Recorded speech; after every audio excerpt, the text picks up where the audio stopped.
Yo, what up guys, Travic here, and today I want to talk about where my Lightning Spear Huntress is currently sitting. Lightning Spear Huntress is an absolute amazing mapper. The character has a lot of potential to grow, and over the last couple of days we've made some huge changes. Now you can actually see here playing in the video clip before you, we've done things like add energy shield. We've changed a couple of the skills up.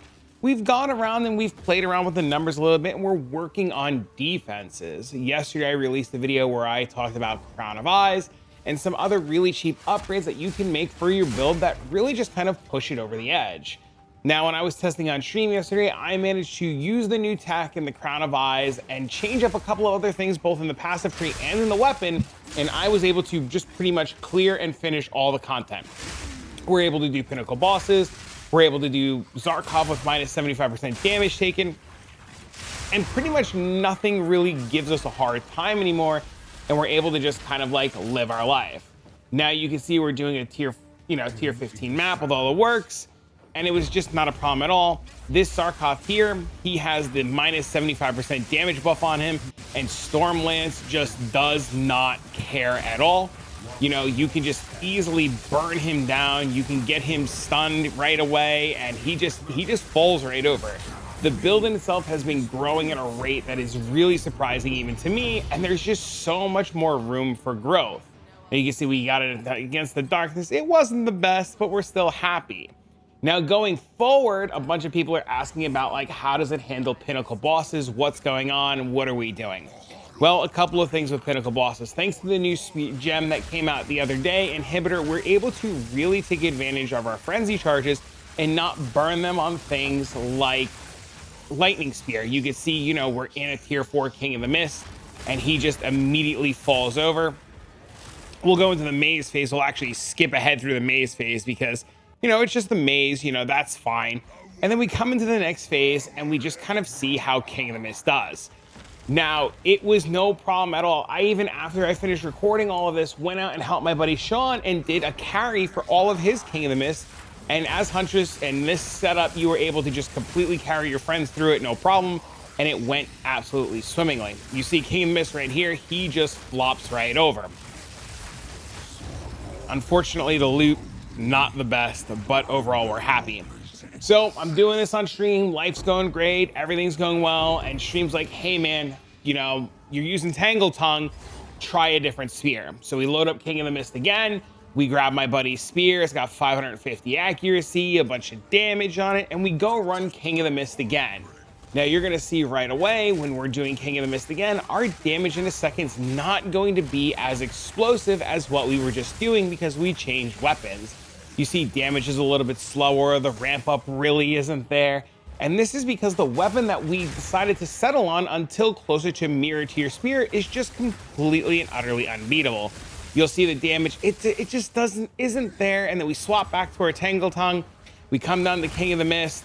We just light him right up and you just see he completely and utterly falls over. We come on into the maze phase again. We blast right through the maze phase, and then once again, he shows up, and we're just gonna completely and utterly decimate him. Now we're able to take a hit. We can't take a full-on Giga Slam. We have a little bit of tankiness. We got a little bit going for us, and you see, you know, our damage in tier 4 King of the Mist is just like completely crazy. He's just dead, man. There's just like no ifs, ands, or buts. He just falls right over. Now let's talk about what's going on with the build and what to expect. First and foremost, a couple of things. As I had mentioned, we have started building our life pool and our energy shield pool. We have capped our resistances. We've started working on chaos resistance. And right now, our defenses are still lacking. I won't try to hide that from you. We can get another 1,000 energy shield relatively easily. We can kick up our evasion rating relatively easily. The current setup right now is an attempt at figuring it out and starting to push it to nice limits. There is a lot of room to grow. So while this is pushing towards the final variation of what this build will look like, there's still a lot of room to progress. I'm actually going to include for you guys a POE or a link to a character that my buddy's playing, and he's testing out all kinds of crazy things, including these wraps that are giving him life leech converted to energy shield and a full-on energy shield chest, and he's having really great results. Now, before we go into the gear, let's talk about the skills and what's going on. First and foremost, we are using Infused Weapon, which might get changed in the next couple of days, depending on how we do with Life Leech and Energy Shield Leech. But currently we're using our Infused Weapon to do a couple of things. First and foremost, it maims for us, it blinds for us, and it provides us lightning exposure. That lightning exposure is then enhanced with Strip Away, giving us increased effect. And we have magnified effect for more area effects, so that when we do have lightning or in our fused weapon explode, the lightning just kind of like goes all over the place and hits everybody. We now have incorporated Barrage into our build, and we can have Barrage, and Barrage is going to empower our Lightning Spear. Currently, Barrage has twofold on it, Premeditation and Inhibitor. Inhibitor has been an absolute blast of a support gem. It allows me to use skills like Barrage without eating up my Frenzy charges, and allows me to do a really couple of interesting nifty things. We saw Inhibitor come really in handy during that King of the Mist fight, and we'll talk about the rotation for bosses in a second. We have our 6th link Lightning Spear with our Deliberation, our Volt, our Bullseye, our Primal Armaments, and our Long Shot. Now, Long Shot's really good for mapping. It's really sweet. It's really awesome. It does everything we wanted to do. But when we swap over to bosses, we just easily swap Long Shot for Inhibitor. We put Inhibitor onto... We put Inhibitor onto our Lightning Spear. I keep forgetting that it can't go in there. We put Inhibitor onto our Lightning Spear so that we aren't using our Frenzy charges up. Essentially, for bosses, what we're going to be doing is we're going to be using the Cast on Crit setup. We're going to be shooting Lightning Spears at the boss, and the Inhibitor allows us to generate Frenzy charges and not spend them. The biggest reason that we're not spending our Frenzy charges on Lightning Spear while we're bossing is because we're saving it for Stormlance. I still need to 6th link my Stormlance, but Stormlance is that big damage dealing spell that you guys are seeing inside of the bossing. We're using Stormlance with Scattershot, Blindside, Lightning Infusion, and Overextend. Blindside because we blind with our Infused Weapon, and we have Scattershot so that we can throw 3 of our spears at the same time, and they all become empowered from Frenzy charges.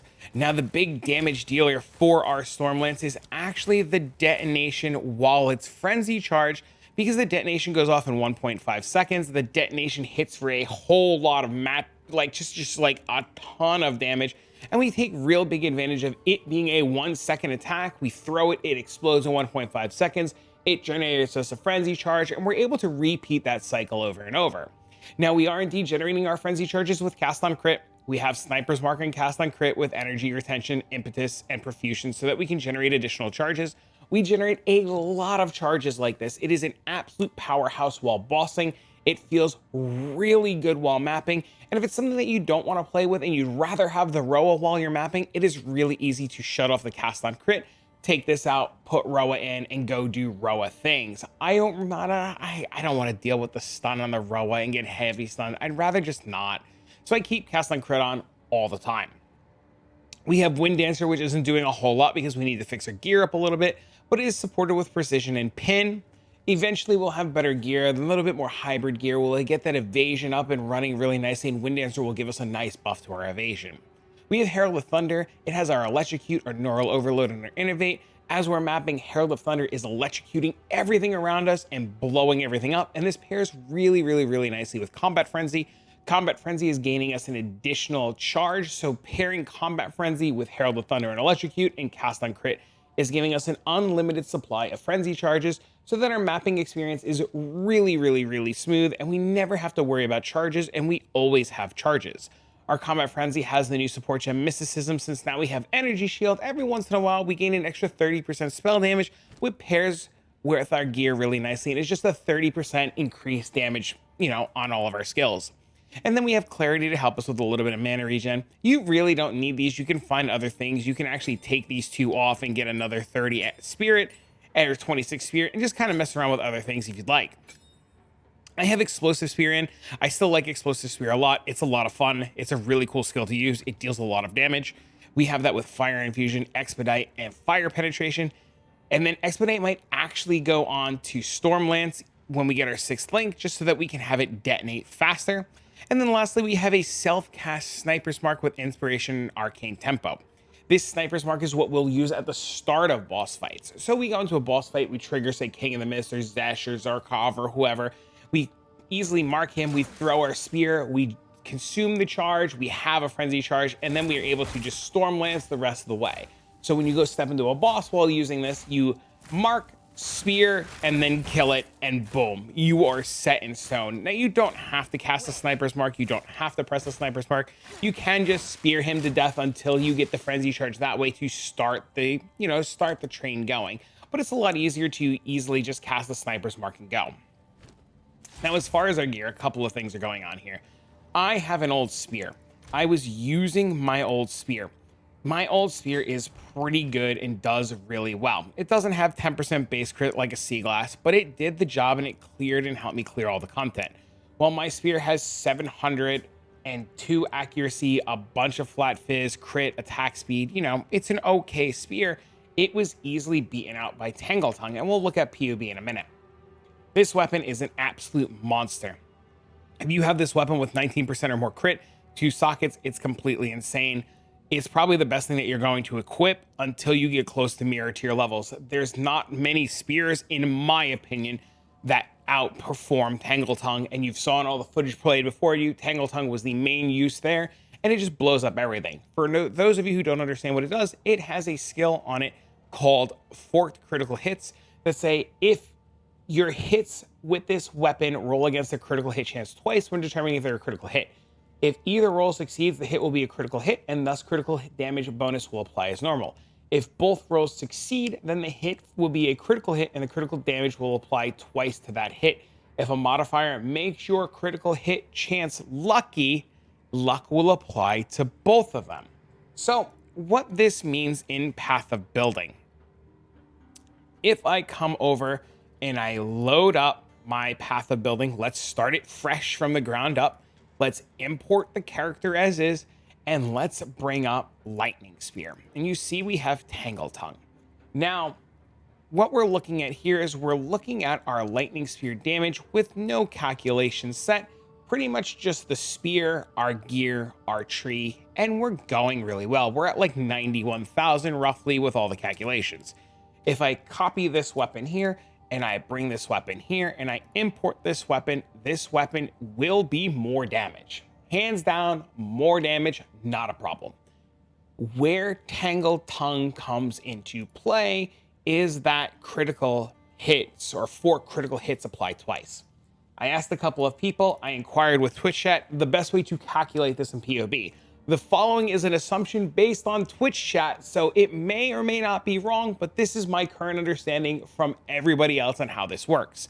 To properly calculate Tangletongue, we have to come into our configurations tab, come down to the custom modifiers tab, and import 100% the critical damage bonus.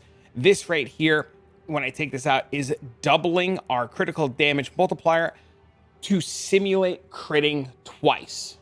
So you hit with Tangletongue, it's always going to be a crit because you have a 100% crit chance. It rolls against the crit roll. If it succeeds and it hits twice, it doubles up. So that's where this is coming into play. Because we have this double crit multi, assuming this is calculated correctly, we're at 158,000.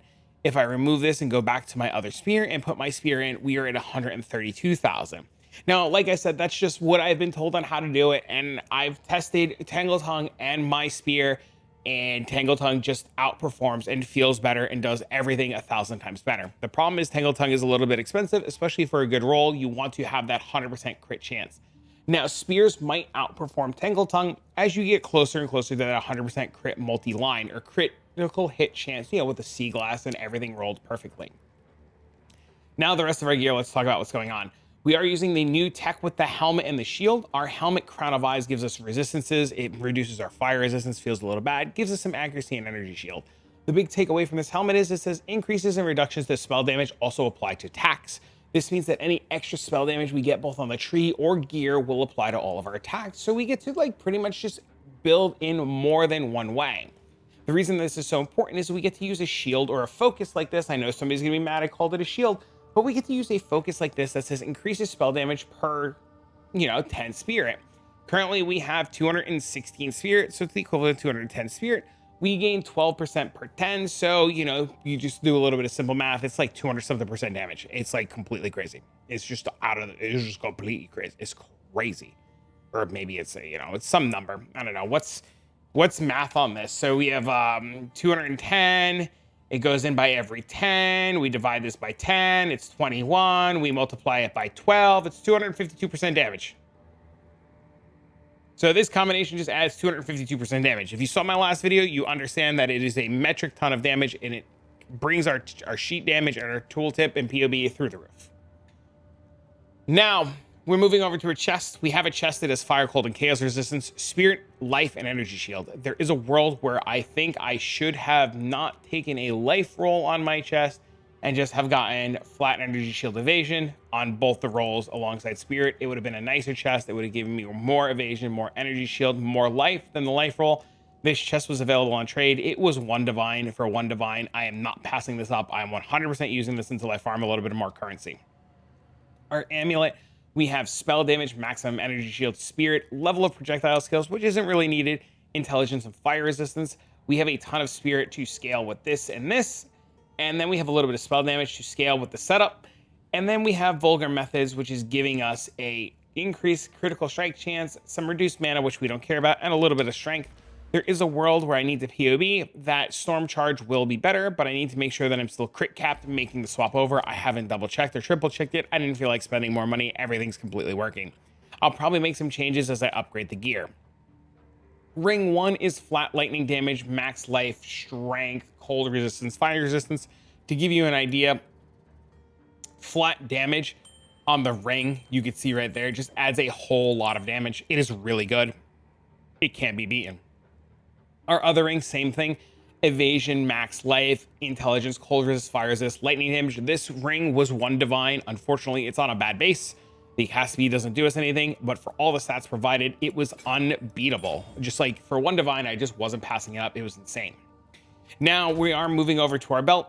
Currently, there's not a whole lot of options in the belt slot that I think outperform a well-rolled Ingenuity. It comes down to POB. I really like Ingenuity. I wanted to play with Ingenuity a little bit, but you can get a belt with like whatever resistances you're missing, a little bit of strength, some life, and cover everything that you're missing. You don't need to use Ingenuity. Ingenuity is nice. Ingenuity, you see, doesn't really add as much damage as it used to. It's an okay belt. It's a lot of fun. They're super cheap. You buy them on ID, you unveil them, and if they're cool, they're great. If not, whatever, you move on. Not that big of a deal. I even have another one here that I've been messing around with, and you can see just even like, it's just slightly more damage. It's just, like I said, just something fun to really mess around with. You don't really have to use Ingenuity. Now, moving on over to our boots. Our boots are really simple. They're just movement speed, energy shield, life, int, cold, fire, cold lightning resistance. Just whatever you're missing in the boots, you get to cover. Ideally, more movement speed is better, but I think I paid like a divine for these, so for the price, I couldn't beat it. Ideally, kind of following the same trend as the body armor, you just want more energy shield, more evasion, more energy shield, and just kind of stack all these modifiers on top of each other. The big takeaway is the more flat energy shield on your gear, the bigger your energy shield will be on your life, giving you more of a buffer to just not completely fall over. It's just a really nice stat to have. Now, we talked about my friend over here. He's using these gloves. These gloves are really good. You have to change a bunch of things to use these gloves. Gloves give you life leech, is converted to energy shield, and you have to change one of your ascendancy nodes to give you more leech. But we're not doing that today. Today we're going to be talking about the Leopold's Applause gloves. These gloves are insane. These gloves give you damage penetration, rarity, mana, energy shield. These gloves are probably one of the more expensive pieces on the build. They aren't needed. They're just more damage. These allow your hits to penetrate elemental resistances down to a -50. So what that means is when you start using things like elemental penetration, you see we have 96% here, and then you start adding in things like lightning exposure and strip away, you really make the mob's resistances super negative, especially for bosses. Some bosses I think have a base of 75 resistances. You strip away all 75, and then you could strip away even more to go down to -50. And this just gives you a whole lot of damage. You really don't need these. You can get yourself a nice pair of gloves with just flat damage, life, crit bonus, resistances, attributes, evasion, energy shield. You can get really, really, really nice gloves. If you do get a bunch of, a good pair of gloves, just make sure you get gloves with a lot of flat attack damage on them, whether it be lightning, cold, fire, fizz. Just more damage is better. But overall, that's the gear. Now moving on over to the ascendancy tree. The tree hasn't really changed a whole lot. We are still indeed Amazon. We still have infused weapon. We might be dropping infused weapon in the next couple of days to take Mystic Harvest. We're going to play around with the life leech and the gloves, just like my buddy's doing, and see how things move on. We have predatory instincts. This is just a big damage node. You're never getting rid of this. Critical strikes to help us cap our critical strike chance, and penetrate to give us a whole lot of extra damage per accuracy.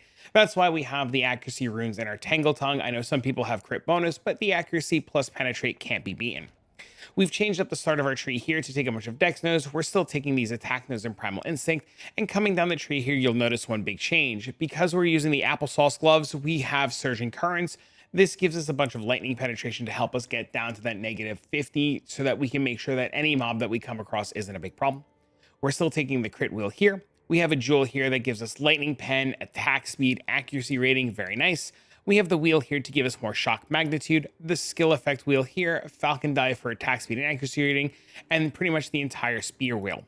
Moving on up this way, we take coming calamity, so they have a bunch of damage from our heralds, the entire crit wheel here, another jewel with lightning penetration elemental damage, the crit wheel here, wild storm for more maximum lightning, exposed storm to give us just more lightning pen, spectral ward for maximum energy shield per evasion. This is why I had mentioned on our body armor, we don't really want this life roll. We just want more energy shield, more evasion. Moving down over here, we have the entire monk crit wheel here, another jewel over here for recover maximum mana and critical damage bonus. You can actually get recover maximum mana and crit chance, crit bonus. There's a lot of options. So the big takeaway from this jewel is you want the recover 2% maximum mana so that you can maintain your mana pool while mapping. Now you'll notice that we've taken this wheel over here for Spellblade. Spellblade gives us 32% increased spell damage while wielding a melee weapon, which we're wielding a melee weapon. We have this shield here that gives us spell damage per int, and we have this that gives us spell damage per attacks, spell damage per spirit on this.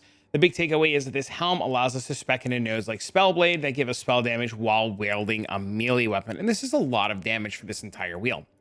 Moving up this way on the tree, we have more crit over here, and then we come all the way up here to Patent Barrier to give us 60% more maximum energy shield. Now, as far as the tree goes, and small changes that we're going to make or things that are going on, as we eventually get more gear, we're probably going to want to come down to the monk area a little bit more, maybe take this wheel here, and maybe take mindful awareness here. And there's just like a lot of options that we can do. Other things that you can do is if you want to mess around with primal strikes, you can. I really heavily moved away from it. It really doesn't do what I want it to do anymore, but that's just kind of like where I'm at. If I were to change my gear, I would get breach rings with pretty much all the same stats, except the prefixes. I would get a bunch of flat damage. The body armor we've talked about extensively. The boots, we would do the same thing as the body armor, just more energy shield. I would get our shield here with a corrupted spell damage roll for more damage if I were to change that, or a focus or a shield, whatever you want to call it, with increased lightning damage and just more spell damage on it. It helps a lot with just replacing this shield. I don't really think it's going to be very easy to replace this shield with a bunch of spirit, but you can just kind of drop the whole spirit element here. If you get a big body armor that has a whole bunch, you drop the cast on crit, you get this and change it to a shield or a focus with 100% lightning and 100% spell damage. But there's options, there's ways to improve the build, and you know, there's still a lot of growing room. Yeah, granted, we can kill all the bosses and we can do everything, we have a good time, but we're nowhere near capped out on this build, and there's just tons and tons of room to grow. But for now, that's kind of like where we're at with the build. I know a lot of people really wanted the update. I tried to get the update as fast as possible, but we're gonna mess around. My plans going forward is my character can run Sechemis really well. I'm gonna go back to doing what I love. I'm gonna go farm some Sechemis. I'm gonna try to get myself a nice Against the Darkness. I'm going to try to make a little bit of currency, and I'm either going to push this character into the next steps, or I'm going to like explore other options. I have a buddy JTX who's playing an amazing bleed build that looks really cool. I might go down that route. There's another buddy of mine playing artillery ballista. There's a lot of options in early access, and we have plenty of time to explore. So we'll see what happens. First things first though, farm currency and go from there. But if you have any questions or you enjoyed this video or you made it this far in this video, please don't hesitate. Leave a like, a comment, do all that fun stuff. Click the thumbs up button. It really helps the channel a lot, and it means the world to me. If you have questions, feel free to stop by the live stream, the Discord, the whole 9 yards. We'll help. We'll do our best to answer any questions that you have. But for now, friends, that's it. And that's everything in a nutshell. I'm going to go work on this some more. I'm going to get some currency. I'm going to kind of see where early access takes me. But for now, friends, I'm going to get this video out to you guys, and I'll see y'all in the next one.